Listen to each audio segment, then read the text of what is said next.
Ei, pessoal, eu tenho aqui hoje um convidado muito especial, o Rodrigo Jacobian Fernandes, que é médico formado pela USP, é radiologista do Hospital Sírio-Libanês. E o professor Jacobian, ele é professor de Kundalini Yoga e meditação com formação pela Universidade da Califórnia em San Diego, é integrante do Núcleo de Cuidados Integrativos do Sírio-Libanês, é também membro do Colégio Brasileiro de Medicina do Estilo de Vida. Ele tem uma certificação do International Board of Lifestyle Medicine, ele é integrante do do Conselho Internacional de Medicina do Estilo de Vida, para quem não saca muito inglês. Ele é coautor e coordenador de um projeto de meditação para o auxílio do tratamento do transtorno obsessivo compulsivo, o famoso TOC, lá do Instituto de Psiquiatria da Faculdade de Medicina da USP. Eu poderia continuar falando do currículo desse meu querido, mas eu queria começar te agradecendo demais por se juntar a mim nesse bate-papo. Eu que te admiro muito pessoalmente e também pelo seu trabalho. Eu te acompanho há anos. Nós já temos uma historinha boa que daria até um livro para a gente contar das nossas parcerias. Eu quero te dar as boas-vindas e, ao mesmo tempo, te agradecer demais por ter aceitado o meu convite. Olá, Guru Sangat. Olá, pessoal. É sempre um prazer e uma honra falar contigo, e ainda mais um tema que a gente aprecia tanto, né? Falar sobre meditação, Kundalini Yoga, medicina do estilo de vida, nesse contexto todo que a gente vive hoje, nesse mundo doido que a gente está vivendo. Sempre muito gostoso ter contigo, a gente essa trajetória toda que realmente dava para escrever um livro desde lá do começo do ano, sei lá, 2005, 2006. Muito obrigado, Guru Sangat, realmente é uma delícia poder falar sobre isso. Querido, bem, eu só contextualizando a nossa audiência, é que eu te convidei no momento em que eu tenho tratado o cérebro de quem medita numa temporada de podcasts e de artigos, e nós estamos dissecando alguns tipos de adoecimento mental e cheguei ultimamente no transtorno obsessivo compulsivo, que eu sei que foi objeto e é objeto de seus estudos, de suas pesquisas na USP, e nesse sentido eu gostaria de te perguntar sobre esse transtorno que é caracterizado por pensamentos obsessivos e comportamentos compulsivos que podem ser extremamente perturbadores para a pessoa que o tem. E eu queria saber, na sua opinião, como que a meditação pode ser aplicada para ajudar as pessoas que sofrem do TOC a lidar com esses sintomas. Queria que você explorasse inicialmente o tema para a gente esquentar os nossos motores. Muito bem. Realmente, o transtorno obsessivo-compulsivo, TOC, é um transtorno ansioso, ele está dentro do capítulo dos transtornos ansiosos. É um transtorno bastante incidente na população e muito debilitante, né? Um transtorno que quem sofre com o TOC sofre mesmo, assim, impacta tanto na vida individual quanto na vida social do indivíduo. Depende muito da gravidade do TOC, mas é um transtorno que incomoda bastante a população de maneira geral e principalmente quem sofre com ele. A gente tem estudado o TOC já faz alguns anos, através do olhar do Kundalini Yoga e das meditações do Kundalini Yoga, nesse contexto. E a meditação, como já é bem conhecida, né, por todos nós, e também cada vez mais embasado e certificado pela ciência acadêmica, ela ajuda de maneira geral a reduzir a ansiedade, né? Qualquer tipo de meditação, se a gente não entrar no detalhe de qual técnica específica foi usada, a meditação sensu lato, né, de maneira geral, ela ajuda a redução da ansiedade. Isso é um fato, mas nós, aqui no HC, junto, em parceria com a Universidade da Califórnia, nós aprofundamos nesse tema, estudando especificamente algumas meditações, colocamos em prática em uma evidência científica, algumas meditações mais direcionadas para o transtorno obsessivo compulsivo. Então, assim, de maneira geral, a ansiedade é reduzida através de práticas de meditação. Isso existem algumas explicações, né? Primeiro, quando a gente foca a mente no estado atual, imediatamente existe uma redução nas antecipações que muito acontecem nos transtornos ansiosos, a gente começa a fantasiar alguns desfechos lá na frente, mas também a gente usou técnicas específicas do Kundalini Yoga para ajudar no tratamento do toque. Então, fomos muito felizes com a escolha do protocolo.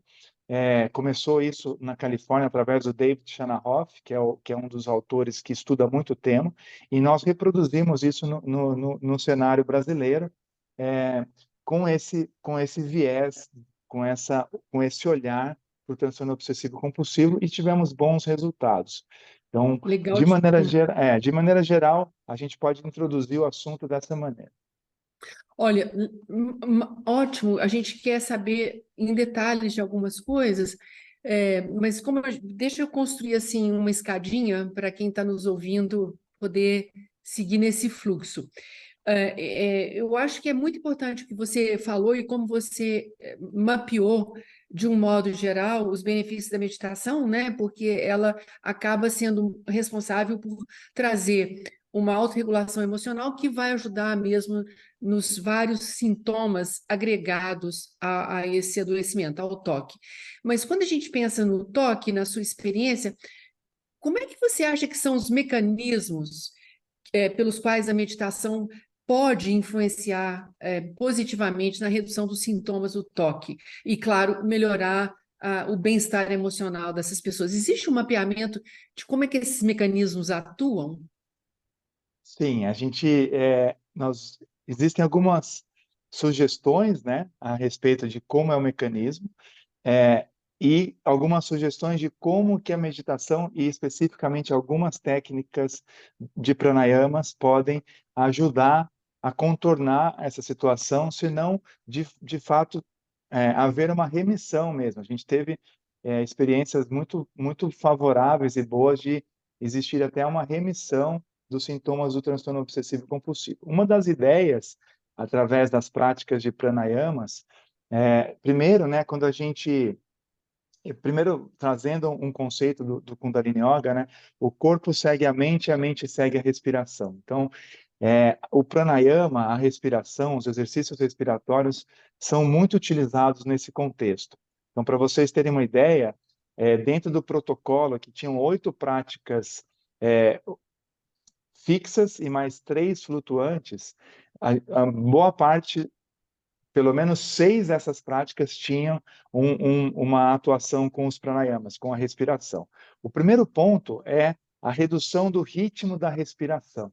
Então, quando a gente faz, idealmente, né, uma respiração iógica, e uma das que a gente mais aplicou no contexto do toque, é a redução da frequência respiratória. Então, se faz uma respiração lenta, profunda.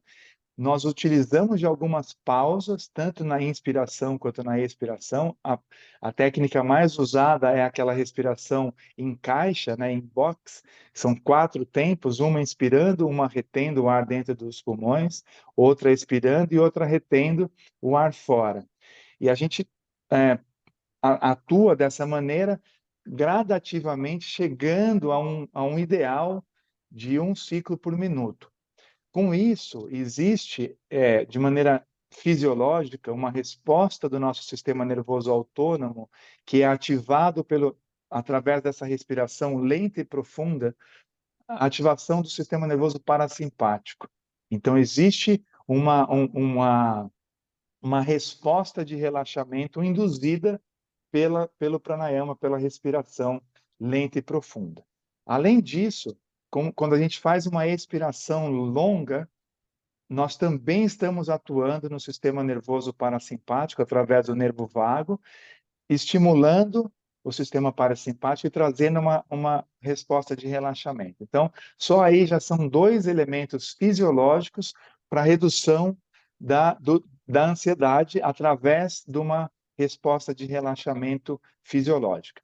O terceiro ponto muito importante que foi utilizado é a respiração pelas narinas, não alternadas, mas unidirecional. Existem alguns trabalhos, embora isso seja uma certa controvérsia na literatura, alguns trabalhos mostram que você tampando a narina direita, respirando pela narina esquerda, existe um maior estímulo cerebral do hemisfério direito e maior resposta de relaxamento do que quando respiramos pela direita, estimulando o hemisfério cerebral esquerdo, com uma menor resposta de relaxamento, um pouco mais de ativação do sistema simpático, que nos deixa mais alerta.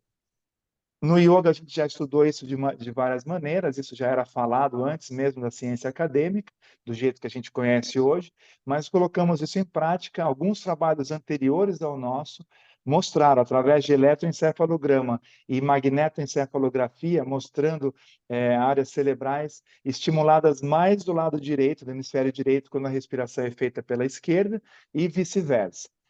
Frente a isso, o David já tinha feito esses estudos e a gente colocou em prática uma respiração unilateral, apenas pela narina esquerda, fazendo a respiração em 4 tempos, o mais longa e profunda possível. Então, nós acreditamos nisso como uma forma de trazer uma resposta de relaxamento e, mais ou menos, na essência do problema, da questão do toque, que também é um pouco controverso na literatura, mas que existe o estímulo através da narina esquerda, traz uma resposta maior de relaxamento e um estímulo maior do hemisfério cerebral direito, o que é um pouco menos rígido, né? O hemisfério cerebral direito, via de regra, é um hemisfério que atua mais com as emoções, com as sensações mais suaves, com isso trazendo a resposta que foi observada, inclusive, no nosso estudo. Isso é legal demais, porque você relacionou todos os elementos da respiração, que a gente chama no yoga de pranayama, né? E esse, particularmente esse que vocês usaram, que foi de respirar nessa forma de quadrado pela narina esquerda, que a gente no yoga chama de Ida Pranayama, né, que é o estímulo desse canal, só para quem, os yogis ou os interessados que estão nos ouvindo, só para saber que é exatamente uma técnica muito antiga, que a gente utiliza em várias práticas de yoga e meditação, e que nós consideramos, né, Rodrigo, como uma forma de induzir um estado de relaxamento e de atenção focada, né, o que a gente poderia chamar de atenção plena. E é interessante vocês terem usado outras, no protocolo, várias formas de meditação, porque o que a gente tem visto também, inclusive nas meditações do Kundalini Yoga, é que elas podem funcionar, embora a gente não tenha isso mapeado clinicamente, mas em tese, pelo que a gente lê dos textos antigos, né, que vem explicando, que elas poderiam funcionar também como um estimulador do equilíbrio de serotonina no nosso cérebro. Muito embora a gente tenha uma meditação muito famosa no Kundalini Yoga, que é a Kirtan Kriya, que já fez isso e constatou isso. Você pode falar um pouquinho disso para a gente, por favor? Eu posso. Então, só complementando, né, Guru Sonia, foi muito bem colocado, porque o Kirtan também é muito utilizado, né? No nosso protocolo, eu falei bastante aqui sobre a respiração pela narina esquerda em 4 etapas, tentando não, propondo para que as pessoas chegassem a fazer uma respiração por minuto durante um bom tempo. Esse foi o carro-chefe, né? Eu frisei e enfatizei essa prática porque, no meu entendimento e no nosso entendimento, é a principal prática deste protocolo. Mas utilizamos também alguns mantras, Om Namo Gurudev Namo, que é um mantra inicial muito utilizado no Kundalini Yoga, entre outros mantras e outras práticas que traziam, dentro desse contexto, além da resposta de relaxamento, essa sensação de bem-estar, que muito provavelmente está relacionado a níveis de dopamina, serotonina, que a gente não conseguiu dosar, nem conseguimos aprofundar nisso, mas isso foi mostrado de forma clínica através de escalas muito direcionadas o TOC, né? E para a ansiedade. Então, para vocês terem uma ideia, esse trabalho foi conduzido com o olhar de psicólogos, de psiquiatras, é, fazendo a análise clínica da escala, de algumas escalas, uma delas da ansiedade, outras relacionadas diretamente com o toque, que é a escala de Y-Box, que vai dentro dessa escala se mapeia quanto daqueles sintomas são relacionados à compulsão, quantos são relacionados à obsessão e quantos são e a escala de ansiedade andando em paralelo, assim como a escala de depressão. Foi muito bom você falar do Kirtan Kriya, que também é uma prática milenar que foi colocado à prova aí da ciência acadêmica por alguns colegas e já está mais do que evidenciado o efeito benéfico para o cérebro frente a demências, frente a outras questões. E então a gente conseguiu, através de práticas de mantras, junto com pranayamas e alguns movimentos, né? Movimentos simples de flexão e extensão da coluna, giro do tronco, a gente conseguiu com esse protocolo como um todo trazer esse benefício. Então, o curioso, né, que a gente pôde destrinchar esses achados, né, éramos em vários estudiosos acadêmicos e vários indivíduos participando, a gente conseguiu destrinchar e olhar um pouco mais aonde que atua a meditação, a nossa prática do Kundalini Yoga, que foi colocada em paralelo com a prática de relaxamento, resposta de relaxamento, que foi preconizada pelo Herbert Benson na Universidade de Harvard. A gente fez essa comparação. Então, tirou-se, né, o efeito placebo, tirou-se o efeito da meditação como um todo para analisar o que é mais específico dentro da linha do Kundalini Yoga no contexto, né? Não sei se eu consegui ser claro agora, mas foi um estudo muito robusto, muito bem conduzido de forma com critério acadêmico, porque comparou duas formas de meditação. Uma meditação que é uma resposta de relaxamento e a outra com o Kundalini Yoga, com essas 8 práticas, usando o mantra, usando alguns movimentos, alguns pranayamas, culminando nesse pranayama que eu falei para vocês. Então, a gente conseguiu dizer um pouco mais especificamente que essa técnica ela se sobressai. Aham, legal. E esse foi o projeto de pesquisa que eu ia mencionar, bom, em mais detalhe, bom que você já trouxe ele. Esse projeto de pesquisa foi rodado lá na USP, né, com pacientes psiquiátricos que estavam já em tratamento medicamentoso, correto? Muito, muito bem lembrado. Desculpa se eu dei o spoiler e entrei já na, Não, não, foi. no projeto. É porque quando é difícil para eu entender, falar do toque e não lembrar desse projeto que a gente se empenhou tantos anos, né? E sim, é importante lembrar, né? Porque ser falado que esses indivíduos, né, a gente correu esse projeto, é um projeto que está publicado, ele é livre na literatura, é gratuito, de livre acesso. Depois acho que é legal a gente colocar aí o link para ele, para as pessoas poderem acessar e lê-lo na íntegra, porque, sim, Guru Sangha, tem uma pergunta muito importante, porque existem várias abordagens, né, para o toque, entre elas a medicamentosa, entre elas a terapia cognitiva comportamental, que, que é o gold standard, que é o que mais se usa na terapia para ajudar no toque, e nós adicionamos a meditação e especificamente o Kundalini Yoga. Então, acho que é importante dizer, porque é um contexto, né, o transtorno obsessivo compulsivo é um contexto onde, infelizmente, as abordagens não são a falha de tratamento ela é alta. Quando a gente coloca a terapia cognitiva como um primeiro, é, como um primeiro, uma primeira forma de tratamento, ela não é, ela é falha em boa parte dos casos. Primeiro que tem a dificuldade, às vezes, de conseguir o acesso ou de conseguir fazer, mas mesmo quem consegue colocar-se numa prática, numa terapia cognitiva, tem uma alta resposta de não resultado favorável. Aham. O medicamento também, infelizmente, ele também ele tem a sua atuação, mas infelizmente também uma boa parte dos indivíduos não responde muito bem. Então, a meditação, ela vem, de novo, né? Ela vem a ajudar nesse contexto.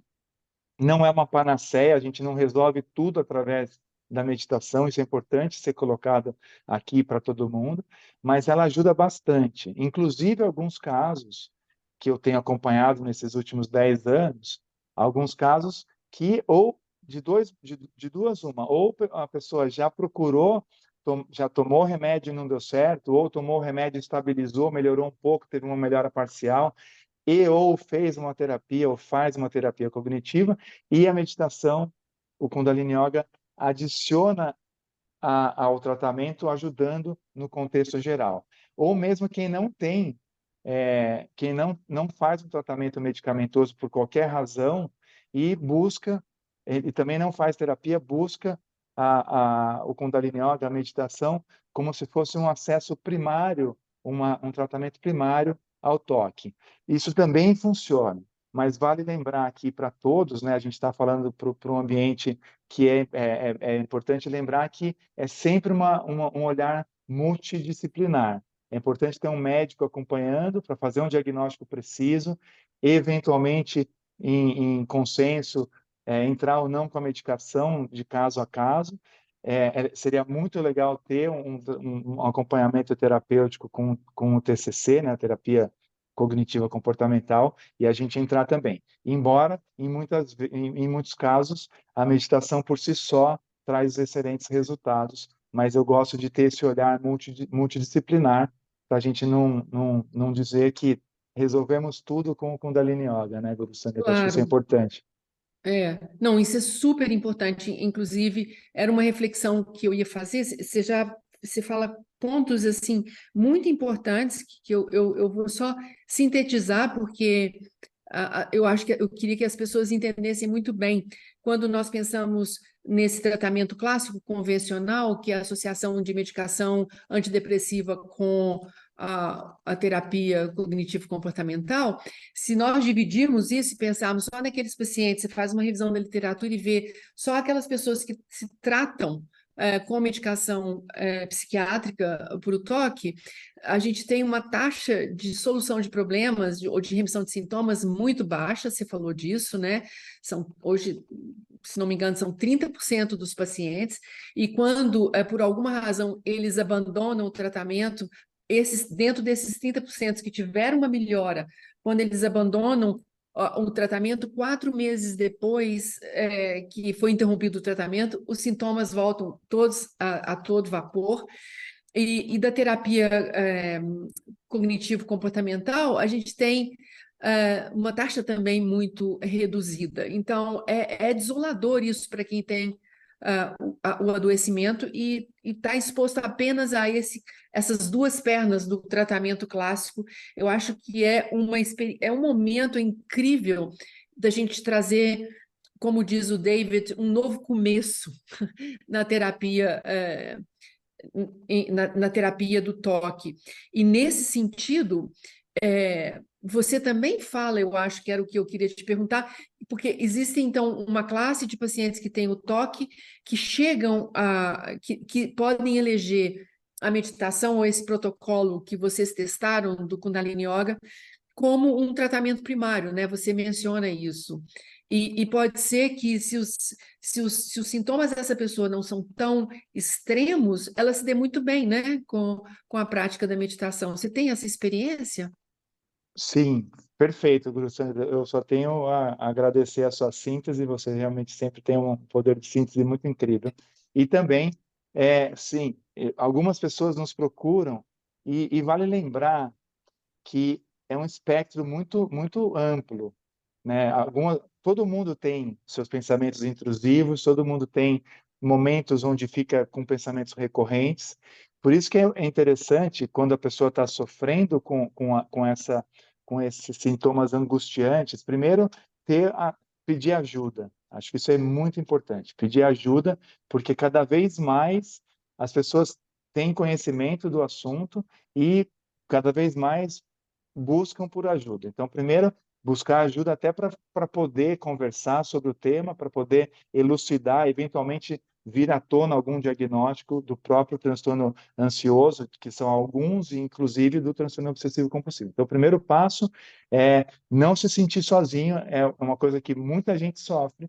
Cada vez mais a gente tem quedas de barreiras assim para se falar de transtornos mentais, então procurar ajuda. Segundo, sim, seria interessante fazer um bom diagnóstico e algumas pessoas, dependendo do grau, ou um grau mais leve, ou algumas pessoas se beneficiam já de uma prática meditativa e, eventualmente, não precisam abrir mão de outros tratamentos. Mas vale o olhar multidisciplinar e eu tenho essa experiência, né? Primeiro que nós, nesse contexto, né, voltando um pouquinho de novo para o nosso trabalho, o nosso trabalho foi feito com pacientes com toque moderado e alto. Na Uhum. escala do toque, eram pacientes que tinham um toque que debilitava bastante a vida delas. Então, são pessoas que já tentaram tratamento ou não puderam tratar por algumas razões e se beneficiaram com a prática. Mas, para a população geral, sim, eu acho que as práticas que a gente tem visto, né, e praticado no contexto da ansiedade, especificamente no toque, elas podem até, até haver uma remissão de sintomas por si só, como um atendimento primário, com essa ressalva que é sempre bom a gente ter um acompanhamento médico e ou psicológico também. Uhum.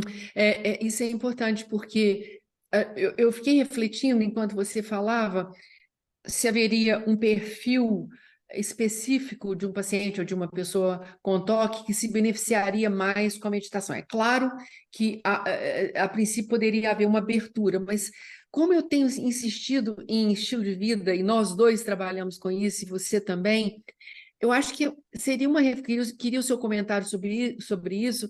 Eu tenho refletido em dizer para as pessoas assim, qual ser humano tem um perfil melhor para receber uma medicação?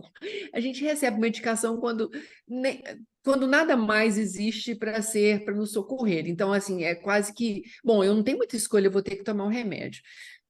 Quando a gente coloca a meditação como uma possibilidade para aquelas pessoas que têm toque com sintomas leves, e mesmo no trabalho de vocês, com sintomas de moderados a severos, eles tiveram uma remissão, mas nesse caso eram acompanhados com a terapia medicamentosa, mas para os leves, como é que você acha que a gente poderia fazer para estimular as pessoas a entenderem que isso poderia ser parte da vida delas e não necessariamente uma coisa que elas vão ter que colocar para dentro com amargura? Ótima colocação, Guru Sangat. Sim, primeiro, é, eu sou suspeito, porque quando eu comecei a meditar, eu falei, nossa, todo mundo deveria meditar. Eu acho que isso é um fato que, óbvio, que a gente está falando de dentro da piscina, né? A gente está convidando as pessoas a entrarem na água, fazendo uma analogia aí a uma atividade que eu gosto de fazer. Porque a meditação, ela ajuda em vários, né? Você, mais do que ninguém, tem falado sobre isso, ajuda muito em vários pilares da nossa estruturação, da nossa organização, inclusive mental, sobretudo mental. Então, eu acho que a meditação deveria ser ensinada nas escolas, deveria ser colocada em prática desde sempre. Então, isso é uma condição que eu começo a colocar na sua pergunta. Segundo, que transtornos ansiosos, eles leves, eles podem muito bem ser colocados sob controles ou dentro de um tamanho que é considerado palatável para a população com a prática da meditação. Então, isso é um fato, eu defendo muito isso. Agora, curioso quando você pergunta, né, qual o perfil de pessoa que se beneficiaria mais ou menos. Curiosamente, no toque, para nossa, não foi tanta surpresa, mas desmembrando aqueles números todos, as pessoas que sofrem mais com compulsões, só para explicar um pouquinho, né? Quando a gente fala obsessões e compulsões, de maneira geral e simples, a obsessão é um pensamento reentrante, não necessariamente você vai fazer alguma coisa com aquilo. Você pode ficar ali pensando e remoendo e aquele pensamento ele fica ali e atormentando geralmente bastante. A compulsão é fazer algo, né? Por exemplo, algumas pessoas têm compulsão, só para dar um exemplo, de organização. Então, fica organizando a mesa ou fica organizando o armário compulsivamente, né? Por uma questão do próprio transtorno. E, para nossa surpresa, as pessoas que colocaram em prática o Kundalini Yoga naquele protocolo, as que tiveram a primeira coisa que reduziu foram as compulsões. Uau! E isso é interessante, né? Foi curioso, mas dentro da escala de obsessão e compulsão, quem tinha mais compulsão e fez a prática respondeu melhor. E, de maneira geral, isso acaba ajudando a pessoa a praticar, porque percebe mais fácil, e as pessoas que estão junto percebem mais fácil também, porque não é uma coisa tão interna. Então a pessoa Uhum. percebe, nossa, eu estou organizando menos aqui, eu estou fazendo menos um tipo de ritual, e isso acaba trazendo mais visivelmente um benefício para ele e para quem está próximo. Então, isso foi um gatilho para a pessoa praticar mais e aí melhorar também as obsessões. Então, esse foi um detalhe do nosso estudo, e eu tenho observado isso também. As pessoas relatam que, quando começam a praticar de maneira disciplinada e sistemática, uma das no contexto do toque, uma das primeiras coisas que reduz é a compulsão, e aí gradativamente o pilar da obsessão também pode reduzir. E outra coisa que vale para todos, né? A prática da meditação, ela exige disciplina, exige perseverança, exige um compromisso, o que não é muito fácil, né? Todos nós sabemos, ainda mais na nossa cultura, não é uma coisa muito cultural e a gente se assentar para meditar regularmente. Então, eu costumo olhar para isso de uma maneira mais branda, para poder sugerir algum tipo de mudança e implementação de algumas práticas, né? Então, não sei se eu estou mudando um pouco de assunto, mas olhando o perfil, óbvio que o perfil da pessoa que já é mais disciplinada, que já tem uma propensão mais aberta a práticas meditativas, isso facilita. Mas eu acho que cabe para todo mundo aí uma provocação que a meditação pode fazer bem de maneira regular. Aham. E no estudo de vocês, e acho que é a minha última questão para a gente alinhavar, vocês compararam com o trabalho do Benson, né, do relaxamento. É, e por que que vocês escolheram essa comparação? Isso eu sempre, nunca tive a oportunidade de perguntar pessoalmente. Estou tomando esse momento aqui como.